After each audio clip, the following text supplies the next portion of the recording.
Recuerden lavarse las manos constantemente con agua y jabón por lo menos 20 segundos.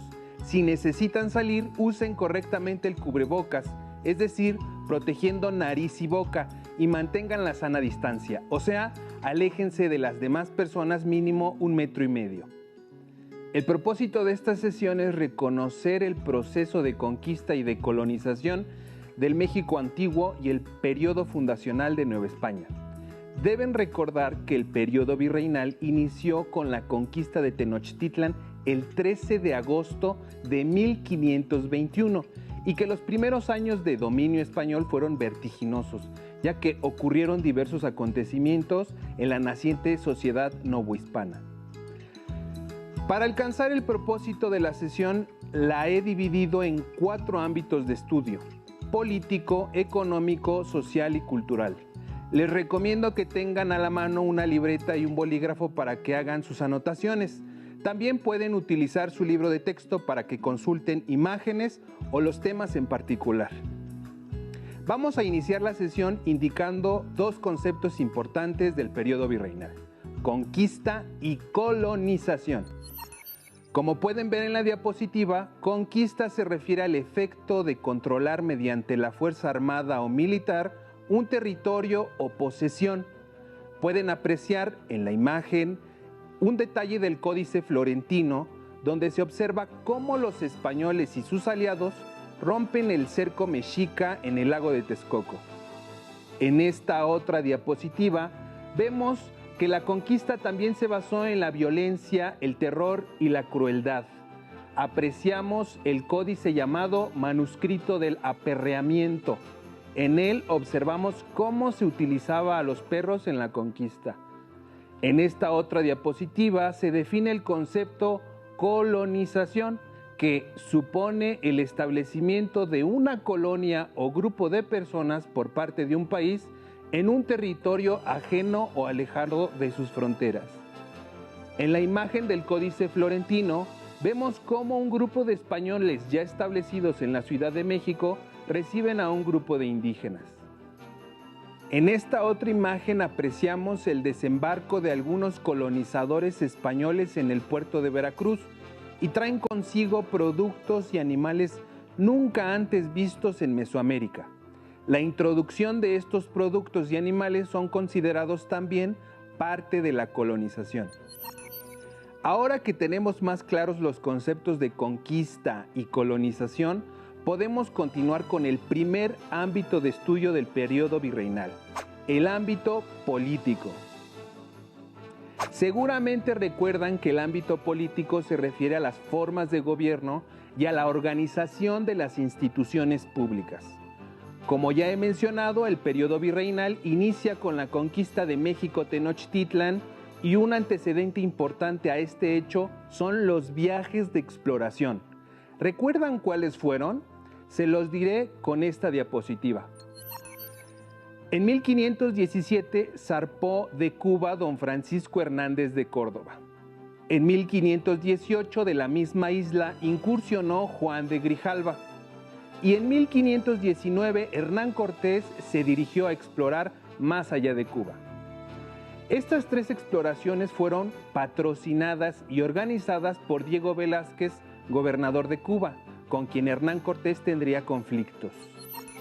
En mayo de 1519, Hernán Cortés fundó el Ayuntamiento de la Villa Rica de la Veracruz.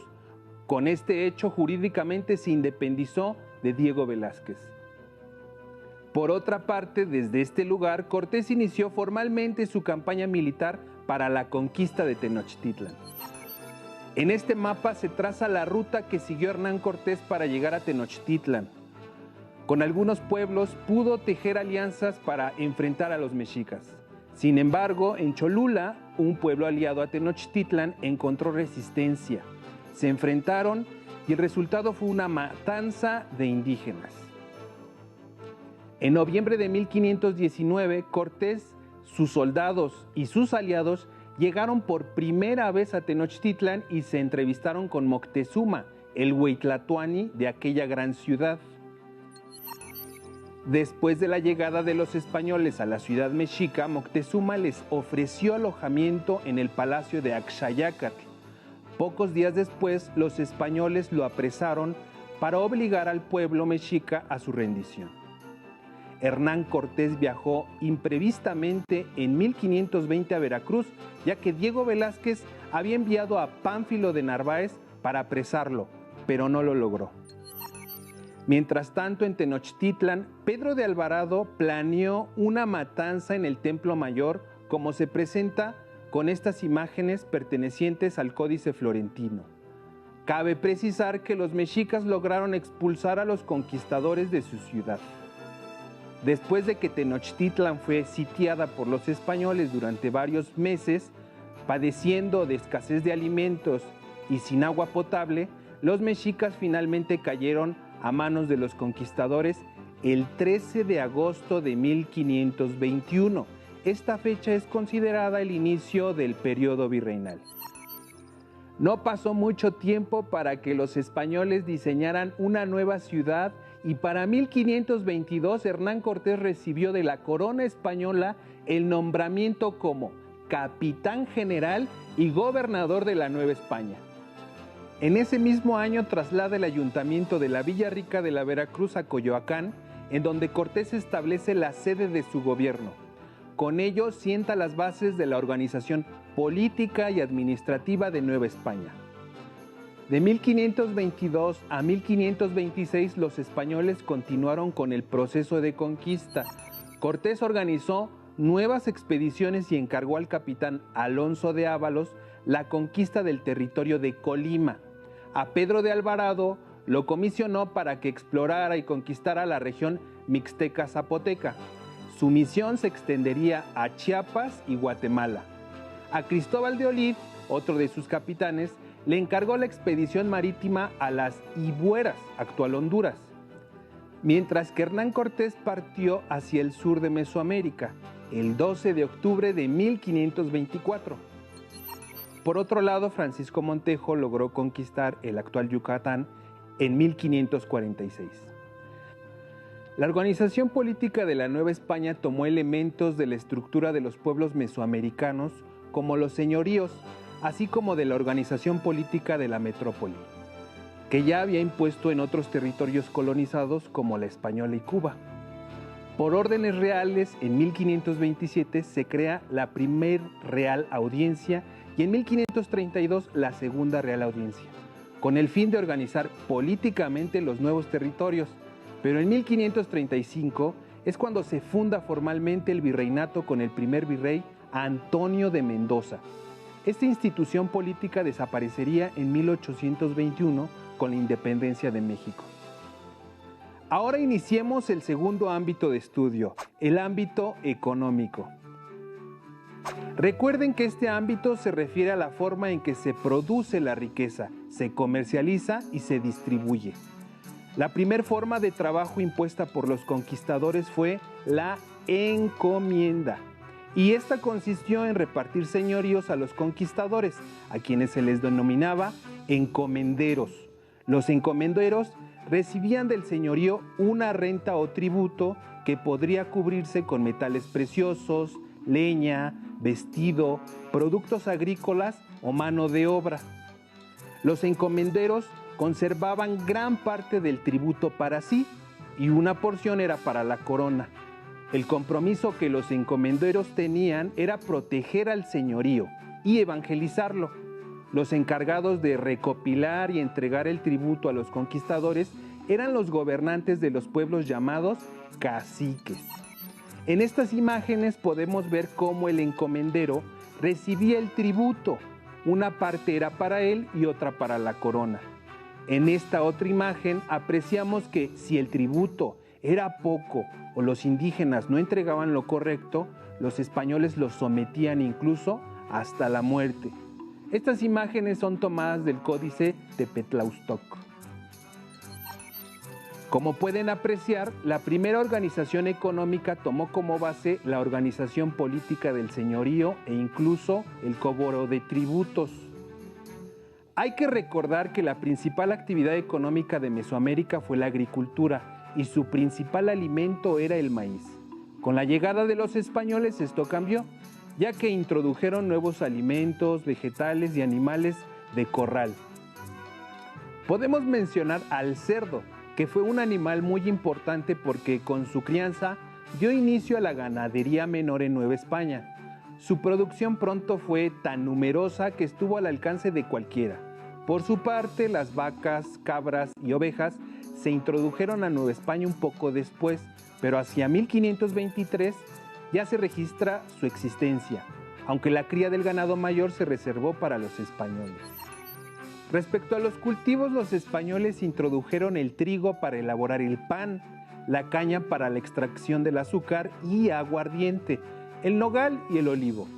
Entre las verduras que introdujeron los españoles a México fueron los rábanos, zanahorias, nabos, el ajo, espinaca y cilantro.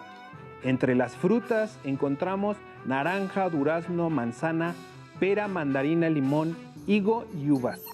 Para el transporte de estos productos se dejaron de lado a los cargadores o tamemes y se empezaron a utilizar las carretas. La conquista y expansión colonial no solo significó la sumisión de los indígenas, también implicó el intercambio de plantas y animales, creación de nuevas actividades productivas, el empleo de otras técnicas y herramientas. Pero la actividad productiva que quizá tuvo mayor impacto en el desarrollo económico y en la transformación del paisaje en la colonia fue la minería, específicamente la extracción de la plata. En 1530 se descubrieron las primeras minas de plata de Nueva España, específicamente en Taxco, actual territorio del estado de Guerrero. Esto animó a los españoles a explorar otras minas al norte del país. En Zacatecas se encontraron grandes minas de plata y las ciudades de esa región crecieron. Se puede sintetizar que la minería fue esencial para el crecimiento de las ciudades, la diversificación de actividades y la construcción de templos y caminos, y esto transformó radicalmente el paisaje de Nueva España. Por otro lado, las rutas comerciales de Nueva España durante el siglo XVI con Europa y Asia fueron dos: las de Veracruz-Sevilla en el Océano Atlántico y la de Acapulco-Manila en el Océano Pacífico. Nueva España encontró en su metrópoli, España, un freno para desarrollarse comercialmente con la imposición de reglas duras para no comerciar directamente con naciones europeas e incluso con otras colonias. El traslado de las mercancías de un continente a otro fue aprovechado por los piratas, quienes robaban los barcos españoles y las riquezas eran trasladadas al país que financiaba la piratería, Inglaterra, Francia u Holanda. Toda esta efervescencia económica hizo que surgiera en la Ciudad de México un consulado de comerciantes quienes deliberaban asuntos comerciales internos y externos a la colonia, y su influencia llegó hasta Sevilla y Manila. Hasta aquí el ámbito económico. Ahora revisemos el ámbito cultural. El ámbito cultural se refiere a las costumbres, las creencias, ideas y formas de entender la vida que hacen al mundo diverso. En el caso de Nueva España, los españoles buscaron eliminar por completo las ideas religiosas de los pueblos mesoamericanos. Prohibieron diferentes rituales como el sacrificio humano. Sin embargo, toleraron otras prácticas que se fusionaron con la adoración de los santos católicos. Después de que los españoles conquistaron México Tenochtitlan, Cortés solicitó al rey que enviara frailes para enseñar el cristianismo a los indígenas. Los frailes tendrían la misión de evangelizar y erradicar las prácticas religiosas prehispánicas. Franciscanos, dominicos, agustinos y más tarde los jesuitas fueron los religiosos que se dieron cita en la colonia. En 1523 llegaron a la Nueva España los primeros 3 frailes franciscanos. Un año más tarde, en 1524, arribaron 12 más de esta misma orden. Los franciscanos establecieron conventos y hospitales en lugares como la Ciudad de México, Puebla, el Estado de México, Michoacán, Jalisco y Yucatán. Los dominicos fueron la segunda orden en llegar a Nueva España en 1526. Se ubicaron en las regiones del sur, desde Oaxaca hasta Guatemala. Años después, para 1533, llegaron los agustinos. Ellos se establecieron en aquellas regiones no ocupadas por otras órdenes religiosas, como el occidente, las huastecas y el pánuco. Ahí abrieron conventos y orfanatos. Más tarde, en 1572, llegó la Compañía de Jesús, también conocidos como jesuitas, quienes se dedicaron a establecer colegios en muchas ciudades y un sistema de misiones en las regiones más alejadas del noreste. Además, se consagraron a la educación de los criollos y a la enseñanza superior. Seguro se estarán preguntando cómo lograron comunicarse los frailes con los indígenas. Pues bien, utilizaron todo tipo de recursos. Elaboraron dibujos similares a los de sus códices para escribir las oraciones y enseñanzas. Decoraron los techos de las capillas con diferentes escenas religiosas. Aprovecharon el gusto de los indígenas por el teatro y la música para recrear pasajes religiosos en pequeñas obras de teatro y realizaron fiestas con música y canto. Ahora bien, es conveniente mencionar que llegaron a Nueva España dos tipos de religiosos, los que pertenecían al clero regular y los del clero secular. En este triángulo les explico esta situación. El clero regular estaba constituido por las órdenes religiosas y obedecían directamente a Roma. El clero secular estaba formado por los sacerdotes, obispos, párrocos que no pertenecían a ninguna orden religiosa y se encontraban ligados a la sociedad civil. Durante el proceso de evangelización, los indígenas poco a poco perdieron sus ritos a los más de 100 dioses que adoraban. Algunos indígenas aprendieron latín e incluso se volvieron frailes o sacerdotes. El catolicismo vino a cambiar el pensamiento religioso de los pueblos de Mesoamérica. Ahora revisemos el ámbito social. El ámbito social se refiere a la forma en que se organizan y relacionan las personas en un tiempo y espacio determinado. La población originaria del México antiguo registró un drástico descenso demográfico en el siglo XVI, principalmente por la propagación de enfermedades como el sarampión y la viruela, las cuales eran desconocidas y por tanto la población originaria no tenía defensas para combatirlas. Esta situación y la necesidad de poblar la naciente Nueva España fue lo que motivó la llegada de inmigrantes de diferentes partes del mundo, aunque las causas de la llegada de unos y otros obedeciera a diferentes intereses. Los españoles y otros europeos fueron los primeros inmigrantes que llegaron de manera voluntaria a Nueva España. Las leyendas sobre las grandes riquezas del Nuevo Mundo atrajeron a la población de Castilla y de otras regiones de España y de Europa. Así, otro grupo de inmigrantes fueron los africanos. María Elisa Velázquez Gutiérrez, en su artículo La raíz africana en México, refiere que los primeros africanos llegaron con los exploradores y conquistadores de América, tal y como lo muestra el Códice Azcatitlan en la imagen. Los africanos llegaron a Nueva España comprados como esclavos por autoridades españolas civiles y religiosas, fundamentalmente para desempeñar labores domésticas. Al respecto, las fuentes históricas refieren que alrededor de 250,000 personas esclavizadas arribaron a Nueva España de manera legal, sin contar las que llegaron de contrabando. Un tercer grupo de población que migró, algunos de manera voluntaria y muchos más de manera forzada, a Nueva España, fueron los asiáticos. Desde fechas tempranas, Nueva España mantuvo una relación importante con Asia, especialmente con las islas Filipinas. Fue a través del galeón de Manila como se propició la continua y compleja migración de asiáticos libres y esclavos entre los años de 1565 y 1700. Finalmente, otro sector de la población asiática que emigró a Nueva España fueron los moros o musulmanes, quienes llegaban al puerto y se quedaban trabajando en Acapulco o se dirigían a la Ciudad de México. La condición para que esta comunidad pudiera permanecer en la Nueva España fue que se cristianizaran.